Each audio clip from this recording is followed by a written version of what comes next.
നമസ്കാരം.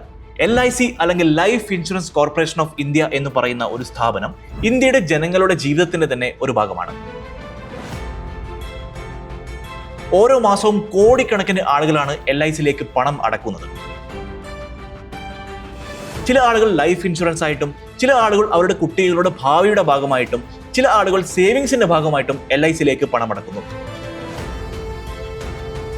ഒരു LIC account പോലും ഇല്ലാത്ത ഒരു കുടുംബവും ഇന്ന് കേരളത്തിൽ ഉണ്ടാവില്ല എന്ന് നമുക്ക് നിസ്സംശയം പറയാം, അല്ലെ?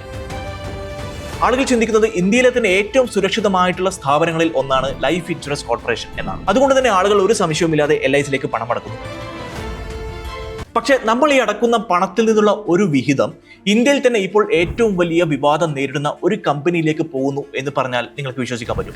ഏറ്റവും അടുത്തായിട്ട് SEBI, security and exchange board of India എന്ന് പറയുന്ന stock market regulator, Rajesh exports എന്ന് പറയുന്ന ഒരു കമ്പനിയുമായി ബന്ധപ്പെട്ട ഒരു റിപ്പോർട്ട് റിലീസ് ചെയ്തിരിക്കുകയാണ്. ഈ കമ്പനി എങ്ങനെയാണ് അവരുടെ റവന്യൂ, വരുമാനം റിപ്പോർട്ട് ചെയ്യുന്നത് എന്നതിനെ കുറിച്ചുള്ള കാര്യമായിട്ടുള്ള സംശയം സെബി ഇപ്പോൾ ഉന്നയിച്ചിരിക്കുകയാണ്. ഇതിനകത്ത് ഇൻവോൾവ് ആയിരിക്കുന്ന എമൗണ്ട് എന്ന് പറയുന്നത് വളരെ വളരെ വലുതാണ്. അതുകൊണ്ട് തന്നെ എൻറ്റയർ മാർക്കറ്റിനെ ഇതിപ്പോൾ ഷോക്ക് ആക്കിയിരിക്കുകയാണ്. ആ എമൗണ്ട് എത്രയാണെന്ന് കേട്ടാൽ നിങ്ങളും ഒരുപക്ഷെ ഷോക്ക് ആവും. 15.15 ലക്ഷം കോടി രൂപ. എങ്ങനെയാണ് LIC ഇതിൽ ഇൻവോൾവ് ആയിരിക്കുന്നത്?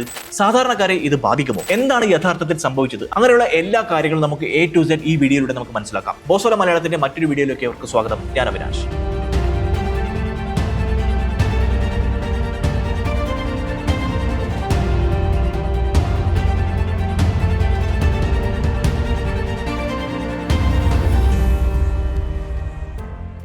Gold refining, gold related business ചെയ്യുന്ന ഒരു ബാംഗ്ലൂർ ബേസ്ഡ് ആയിട്ടുള്ള സ്ഥാപനമാണ് രാജേഷ് എക്സ്പോർട്സ്. റവന്യൂയുടെ അടിസ്ഥാനത്തിൽ കഴിഞ്ഞ പല വർഷങ്ങളായി ഇന്ത്യയിലെ തന്നെ ഏറ്റവും വലിയ എക്സ്പോർട്ട് കമ്പനികളിൽ ഒന്നായിട്ടാണ് രാജേഷ് എക്സ്പോർട്ടിനെ കൺസിഡർ ചെയ്തിരിക്കുന്നത്. എല്ലാ വർഷവും വലിയ ഒരു സെയിൽസ് ഫിഗർ ആണ് കമ്പനി റിപ്പോർട്ട് ചെയ്യുന്നത്. കഴിഞ്ഞ ഏതാനും വർഷങ്ങളായി ഓരോ വർഷവും 4 ലക്ഷം കോടി രൂപയുടെ റവന്യൂ ആണ് കമ്പനി റിപ്പോർട്ട് ചെയ്തിരിക്കുന്നത്. അതുകൊണ്ട് തന്നെ ഇൻവെസ്റ്റർമാർ ഈ ഒരു കമ്പനിയുടെ പ്രൊഫൈൽ നോക്കുന്ന സമയത്ത് എന്താണ് കാണുന്നത്? ഇത്രയും വലിയ പ്രോഫിറ്റ് ജനറേറ്റ് ചെയ്യുന്ന, റവന്യൂ ജനറേറ്റ് ചെയ്യുന്ന ഒരു കമ്പനിയാണ് രാജേഷ് എക്സ്പോർട്ട് എന്നാണ്, അല്ലെ? പക്ഷേ സ്ട്രേഞ്ച് ആയിട്ടുള്ള ഒരു കാര്യം ഇവിടെ സംഭവിച്ചു. കമ്പനിയുടെ റവന്യൂ ഇത്രയും വലുതായിട്ട് കാണിക്കുന്നുണ്ടെങ്കിലും പ്രോഫിറ്റ് എന്ന് പറയുന്നത് അത്ര കണ്ടില്ല. ഒരു ചെറിയ ഉദാഹരണം പറയുകയാണെങ്കിൽ നിങ്ങളൊന്ന് ഇമാജിൻ ചെയ്തു നോക്കൂ. ഒരു കട, അവർ ഒരു മാസം ക്ലെയിം ചെയ്യുന്ന റവന്യൂ 4 ലക്ഷം രൂപ, പക്ഷേ അവർക്ക് കിട്ടുന്ന പ്രോഫിറ്റോ 95,000 രൂപ. ഈ ഒരു സാഹചര്യത്തിലാണ് ഈ കമ്പനി ഇപ്പോൾ നിലവിലുള്ളത്. പല ആളുകളും ഇത് അക്സെപ്റ്റ് ചെയ്തിരിക്കുന്നു. കാരണം ഗോൾഡ് ട്രേഡിംഗ് എന്ന് പറയുന്നത് ഒരു ലോ പ്രോഫിറ്റ് മാർജിൻ ബിസിനസ് ആണ്. പക്ഷെ പിന്നീട് സംഭവിച്ചത് എന്താണെന്ന് വെച്ചാൽ സെബി ഇതുമായി ബന്ധപ്പെട്ട് ചോദ്യങ്ങൾ ചോദിച്ചു തുടങ്ങി.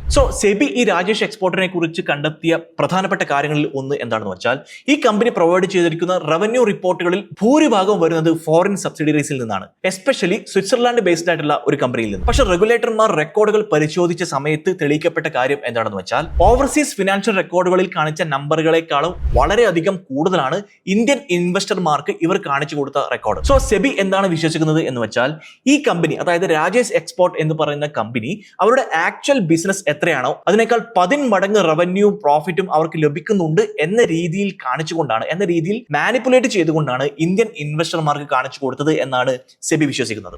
ഒന്നുകൂടെ സിമ്പിൾ ആയിട്ട് പറയുകയാണെങ്കിൽ, നിങ്ങൾ 1 ലക്ഷം രൂപയുടെ സ്വർണം വിൽക്കുകയും വാങ്ങുകയും ചെയ്യുന്നു എന്നിരിക്കട്ടെ. ഈ സ്വർണത്തിന്റെ ആക്ച്വൽ വില നിങ്ങൾ കണക്കാക്കുന്നതിന് പകരം, അതായത് ആക്ച്വൽ ട്രേഡിംഗ് വഴി നിങ്ങൾക്ക് ലഭിച്ച തുക കണക്കാക്കുന്നതിന് പകരം ഈ സെയിം സ്വർണത്തിന്റെ വാല്യൂ വീണ്ടും വീണ്ടും കൗണ്ട് ചെയ്തുകൊണ്ടിരിക്കുന്നു, കൂടുതൽ വലിയ ഫിഗർ ആയിട്ട് അത് കാണിക്കുന്നു. ഇതുപോലെ തന്നെ, അതായത് ഈ ഒരു പ്രോസസ്സിനോട് സമാനമായ ഒരു കാര്യം തന്നെയാണ് രാജേഷ് എക്സ്പോർട്സിന്റെ കാര്യത്തിലും അവർ കാണിച്ചിരിക്കുന്നത്. അതുകൊണ്ട് തന്നെ സെബി ഇത് എക്സ്ട്രീംലി സീരിയസ് ആയിട്ടുള്ള ഒരു ഇഷ്യൂ ആയിട്ടാണ് കൺസിഡർ ചെയ്യുന്നത്. അതുപോലെ തന്നെ സെബിയുടെ അന്വേഷണ ഉദ്യോഗസ്ഥന്മാർ ചില ട്രാൻസാക്ഷനുകൾ പരിശോധിച്ച സമയത്ത് റിയലി ഷോക്കിംഗ് ആയിട്ടുള്ള കാഴ്ചകളാണ് കണ്ടത് എന്ന് പറയുന്നു. ഒരു സ്റ്റോക്ക് ബ്രോക്കറിന് 11,400 കോടി രൂപയിലധികം വരുന്ന സെയിൽസ് റിപ്പോർട്ടാണ് രാജേഷ് എക്സ്പോർട്സ് കാണിച്ചിരിക്കുന്നത്. പക്ഷേ സെബി ഈ സ്റ്റോക്ക് ബ്രോക്കറുമായി ഈ കാര്യം സംസാരിച്ച സമയത്ത്, അവരെ ചോദ്യം ചെയ്ത സമയത്ത് അവരിൽ നിന്ന് കിട്ടിയ വിവരം എന്താണെന്ന് വെച്ചാൽ ഇത്രയും വലിയ എമൗണ്ടിന്റെ ഒരു ട്രേഡും നമ്മൾ രാജേഷ് എക്സ്പോർട്ടുമായിട്ട് നടത്തിയിട്ടില്ല എന്നതാണ്. നാച്ചുറലി ഇത് വളരെ സീരിയസ് ആയിട്ടുള്ള ഒരു കൺസേൺ ആണ് ഉയർത്തുന്നത്. സെബി ഉന്നയിക്കുന്ന കാര്യം എന്താണെന്ന് വെച്ചാൽ കമ്പനി കൂടുതലും പണം ഉപയോഗിച്ചിരിക്കുന്നത് ഈ കമ്പനിയുടെ ചെയർമാന്റെ പേഴ്സണൽ ട്രേഡിംഗ് ആക്ടിവിറ്റീസിന് വേണ്ടിയാണ് എന്നതാണ്. അതുപോലെ തന്നെ സെബി കണ്ടെത്തിയ മറ്റൊരു കാര്യം എന്താണെന്ന് വെച്ചാൽ 100 കണക്കിന് കോടി രൂപയുടെ ഇല്ലീഗൽ ട്രാൻസാക്ഷൻ ആണ്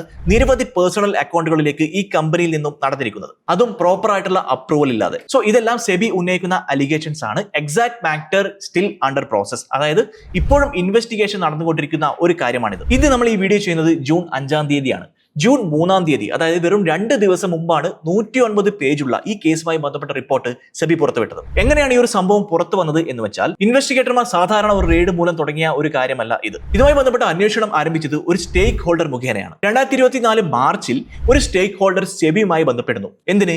ഈ കമ്പനിയുമായി ബന്ധപ്പെട്ട ട്രേഡ് റിസീവബിൾസിൽ സംശയങ്ങൾ ഉന്നയിച്ചുകൊണ്ട്. ഇതിന്റെ പ്രധാനപ്പെട്ട കൺസേൺ എന്തായിരുന്നു എന്ന് വെച്ചാൽ ലാർജ് റിസീവബിൾ വളരെ വലിയ കാലത്തേക്ക് അൺപെയ്ഡ് ആയിട്ടിരുന്നു എന്നാണ്. ഈ ഒരു കാര്യം സെബിയെ കൂടുതൽ ഈ ഒരു കേസിലേക്ക് ഇൻവോൾവ് ചെയ്യുന്നതിന് പ്രേരിപ്പിച്ചു. ഇതുമായി ബന്ധപ്പെട്ട ബുക്കുകൾ പരിശോധിക്കുന്നതിനായിട്ട് സെബി ഒരു ഫോറൻസിക് ഓഡിറ്ററിനെ നിയമിച്ചു. ഇതിനുശേഷം സംഭവിച്ച കാര്യമാണ് കൂടുതൽ വലിയ കൺസേൺസ് ഉയർത്തുന്നത്. സെബിയിൽ നിന്ന് ലഭിക്കുന്ന വിവരപ്രകാരം ഈ ഫോറൻസിക് ഓഡിറ്റേഴ്സ്, അതായത് സെബി ഈ ഒരു കേസ് അന്വേഷിക്കുന്നതുമായി ബന്ധപ്പെട്ട് നിയോഗിച്ച ഫോറൻസിക് ഓഡിറ്റർമാർക്ക് ഈ ഒരു അന്വേഷണവുമായി ബന്ധപ്പെട്ട ഇൻഫോർമേഷൻ കിട്ടുന്നതിൽ വളരെയധികം ബുദ്ധിമുട്ട് അനുഭവിക്കേണ്ടി വന്നു. കമ്പനി ഈ അന്വേഷണവുമായി തീരെ സഹകരിച്ചില്ല. അതായത് കമ്പനിയുടെ അക്കൗണ്ട് സിസ്റ്റംസ്, കമ്പനിയുടെ ട്രാൻസാക്ഷൻ ലെവൽ റെക്കോർഡ്സ്, അതുപോലെ തന്നെ ഈ ഒരു അന്വേഷണവുമായി ബന്ധപ്പെട്ട് ഫോറൻസിക് ഉദ്യോഗസ്ഥന്മാർക്ക് ആവശ്യമായിട്ടുള്ള യാതൊരു രേഖകളും കൊടുക്കാൻ വേണ്ടിയിട്ട് കമ്പനി അന്വേഷണ ഉദ്യോഗസ്ഥരുമായി സഹകരിച്ചില്ല എന്നുള്ള കാര്യവും പ്രസക്തമായിരുന്നു. സോ ഈ ഒരു ലാക്ക് ഓഫ് കോർപ്പറേഷൻ, അതായത് ഈ ഒരു നിസ്സഹകരണം സെബിയെ കൂടുതൽ സംശയത്തിലേക്ക് കൊണ്ടുപോയി. സോ ഫോറൻസിക് ഓഡിറ്റർമാർക്ക് അവർക്ക് ആവശ്യമായിട്ടുള്ള രേഖകളും ഫിനാൻഷ്യൽ രേഖകളും ഒന്നും പരിശോധിക്കാൻ പറ്റാത്ത സമയത്ത് സ്വാഭാവികമായിട്ടും സെബിക്ക് സംശയം വന്നു, ഇവർ കാര്യമായിട്ട് എന്തോ ഹൈഡ് ചെയ്യുന്നുണ്ട് എന്നുള്ള കാര്യം. ഇനി നമുക്ക് സാധാരണ ഇന്ത്യക്കാരൻ ചോദിക്കുന്ന, ഈ വീഡിയോ കാണുന്ന ഏതൊരാളും ചോദിക്കാൻ സാധ്യതയുള്ള ഒരു ചോദ്യത്തിലേക്ക് നമുക്ക് വരാം.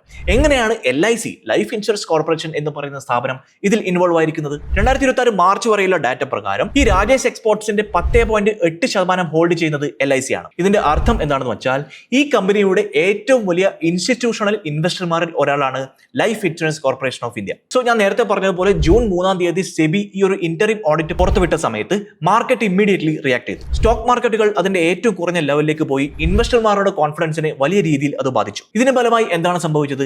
LIC ഇൻവെസ്റ്റ്മെന്റുകളും കുറഞ്ഞു വന്നു. പല രീതിയിലുള്ള ക്രിറ്റിസിസംസ് ആണ്, പല രീതിയിലുള്ള വിമർശനങ്ങളാണ് പല ഭാഗങ്ങളിൽ നിന്നും ഈ ഒരു പ്രശ്നവുമായി ബന്ധപ്പെട്ട് ഉയർന്നു വന്നിട്ടുള്ളത്. LIC പോലുള്ള ഒരു വലിയ ഫിനാൻഷ്യൽ ഇൻസ്റ്റിറ്റ്യൂഷൻ ഈ ഒരു ഇഷ്യൂമായി ബന്ധപ്പെട്ട വാർണിംഗ് വരുന്ന സമയത്ത് എന്തുകൊണ്ട് അലേർട്ട് ആയില്ല? അതുപോലെ തന്നെ പല ഭാഗങ്ങളിൽ നിന്നും പല കോർണറുകളിൽ നിന്നും ആളുകൾ ചോദിക്കുന്നത്, LIC പോലെയുള്ള ഒരു ഇന്ത്യ ഗവൺമെന്റ് ഇൻസ്റ്റിറ്റ്യൂഷൻ ഇത്തരത്തിലുള്ള രാജേഷ് എക്സ്പോർട്ട് പോലെയുള്ള ഒരു സ്ഥാപനത്തിലേക്ക് ഇൻവെസ്റ്റ് ചെയ്യുമ്പോൾ ഒരു തറോ ബാക്ക്ഗ്രൗണ്ട് ചെക്കും കാര്യങ്ങളും ഒക്കെ ചെയ്യേണ്ടതല്ലേ? കാരണം അവർ ഇൻവെസ്റ്റ് ചെയ്യുന്ന പണം പോളിസി ഹോൾഡേഴ്സിന്റെ, അതായത് സാധാരണക്കാരായ ഇന്ത്യക്കാരുടെ പണമാണ്. സോ ഇത്തരത്തിൽ സാധാരണക്കാരുടെ പണം ഹാൻഡിൽ ചെയ്യുന്ന സമയത്ത് കുറച്ചുകൂടെ കോഷ്യസ് ആവേണ്ടിയിരുന്നില്ലേ എന്നാണ് പല ഭാഗങ്ങളിൽ നിന്നും ഇപ്പോൾ ആളുകൾ ചോദിക്കുന്നത്. സോ എന്താണ് കോമൺ ഇൻവെസ്റ്റർമാർ ഇതിൽ നിന്നും മനസ്സിലാക്കുന്നത്?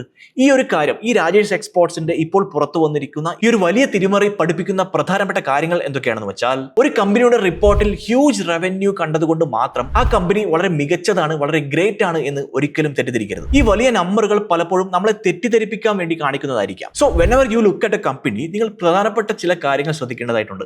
ഈ കമ്പനി ആക്ച്വലി പ്രോഫിറ്റ് മേക്ക് ചെയ്യുന്നുണ്ടോ? ബിസിനസ്സിലേക്ക് ആക്ച്വലി കാശ് വരുന്നുണ്ടോ? ഇവരുടെ അക്കൗണ്ടുകൾ എളുപ്പത്തിൽ മനസ്സിലാക്കാൻ സാധിക്കുന്നതാണോ? അതുപോലെ തന്നെ ഓഡിറ്റേഴ്സിൽ നിന്നും അല്ലെങ്കിൽ റെഗുലേറ്റേഴ്സിൽ നിന്നും എന്തെങ്കിലും തരത്തിലുള്ള അപായ സൂചനകൾ, വാർണിംഗ് സൈൻസ് കിട്ടിയിട്ടുണ്ടോ? ഇത്തരത്തിലുള്ള എല്ലാ കാര്യങ്ങളും കൃത്യമായിട്ട് പരിശോധിക്കേണ്ടത് വളരെ പ്രധാനപ്പെട്ട ഒരു കാര്യമാണ്. പല ഇൻവെസ്റ്റർമാരും ചെയ്യുന്ന പ്രധാനപ്പെട്ട തെറ്റ് എന്ന് പറയുന്നത്, അവർ ശ്രദ്ധിക്കുന്നത് റവന്യൂ ഫിഗേഴ്സ് മാത്രമാണ്, ബാക്കി എല്ലാ കാര്യങ്ങളും പലപ്പോഴും ഇൻവെസ്റ്റർമാർ ഇഗ്നോർ ചെയ്യുന്നു. ഇത് സ്വാഭാവികമായിട്ടും നയിക്കുന്നത് വളരെ വലിയ ഒരു തെറ്റിലേക്കാണ്, അല്ലെങ്കിൽ വളരെ വലിയ ഒരു നഷ്ടത്തിലേക്കായിരിക്കാം. സോ രാജേഷ് എക്സ്പോർട്ടിന്റെ കേസ് എന്ന് പറയുന്നത് ഇപ്പോഴും നടന്നുകൊണ്ടിരിക്കുകയാണ്. കമ്പനിക്ക് അവരുടെ ഭാഗം പ്രസന്റ് ചെയ്യാനുള്ള അവസരവും ലഭിക്കും. അതുകൊണ്ട് തന്നെ ഇതുമായി ബന്ധപ്പെട്ട ലീഗൽ പ്രോസസ്സ് തുടർന്നുകൊണ്ടേയിരിക്കും. പക്ഷെ ഒരു കാര്യം വളരെ വ്യക്തമാണ്, ഇന്ത്യൻ മാർക്കറ്റ് ഹിസ്റ്ററിയിൽ one of the biggest corporate കോൺട്രവേഴ്സിയാണ് ഈ ഒരു കേസ് കാരണം ഇപ്പോൾ വന്നിരിക്കുന്നത്. പേപ്പറുകളിൽ വളരെ വലുതാണ് എന്ന് കാണിച്ചുകൊണ്ടിരിക്കുന്ന ഒരു കമ്പനി ഇപ്പോൾ വളരെ മേജർ ആയിട്ടുള്ള ഫിനാൻഷ്യൽ ക്വസ്റ്റ്യൻസുകൾ നേരിട്ടുകൊണ്ടിരിക്കുകയാണ്, അതും ഗവൺമെന്റ് ഓഫ് ഇന്ത്യയിൽ നിന്നും. സോ സാധാരണ ഇൻവെസ്റ്റർമാർക്കുള്ള പ്രധാനപ്പെട്ട ലെസൺ എന്ന് പറയുന്നത്, ഞാൻ നേരത്തെ പറഞ്ഞതുപോലെ ഇത്തരത്തിലുള്ള ഫിഗറുകൾ കണ്ടുകൊണ്ട് മാത്രം, ഇത്തരത്തിലുള്ള ഹ്യൂജ് നമ്പറുകൾ കണ്ടുകൊണ്ട് മാത്രം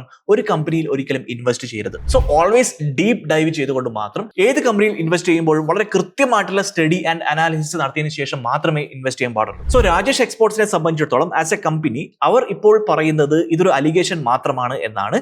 സോ സെബി ഇപ്പോൾ ഉന്നയിക്കുന്നത് ആരോപണങ്ങൾ മാത്രമാണ്, അവർ പ്രതിയാണ് അല്ലെങ്കിൽ കുറ്റക്കാരാണ് എന്ന് സെബി ഇതുവരെ ഉന്നയിച്ചിട്ടില്ല. സോ രാജേഷ് എക്സ്പോർട്സ് ഇതുവരെ കൾപ്രിറ്റ് ആണ് എന്ന് തെളിയിക്കപ്പെട്ടിട്ടില്ല. Case is currently going on. So എന്താണ് ഇതുമായി ബന്ധപ്പെട്ട കാര്യങ്ങൾ ഭാവിയിൽ സംഭവിക്കാൻ പോകുന്നത് എന്ന് നമുക്ക് നോക്കാം. സോ ഈ ഒരു കേസുമായി, ഈ ഒരു അലിഗേഷനുമായി ബന്ധപ്പെട്ട ഇനി വരാൻ പോകുന്ന കാര്യങ്ങൾ എന്താണ്, രാജേഷ് എക്സ്പോർട്ടിന് ഇതുമായി ബന്ധപ്പെട്ട് പറയാനുള്ളത്, അവരുടെ വാദപ്രതിവാദങ്ങൾ എന്തൊക്കെയാണ് എന്നുള്ള കാര്യമൊക്കെ കൃത്യമായിട്ട് ഒബ്സർവ് ചെയ്തുകൊണ്ട് ഞാൻ നിങ്ങളിലേക്ക് എത്തിക്കുന്നതായിരിക്കും. മറ്റൊരു വീഡിയോയിൽ വീണ്ടും കാണാം. Bye. Brand partnerships and advertising എൻക്വയറീസിനായി ഇമെയിൽ ID brand@boswala.com അല്ലെങ്കിൽ 9108014192 എന്ന വാട്സ്ആപ്പ് നമ്പറിലോ ബന്ധപ്പെടൂ. Boswala, be the boss.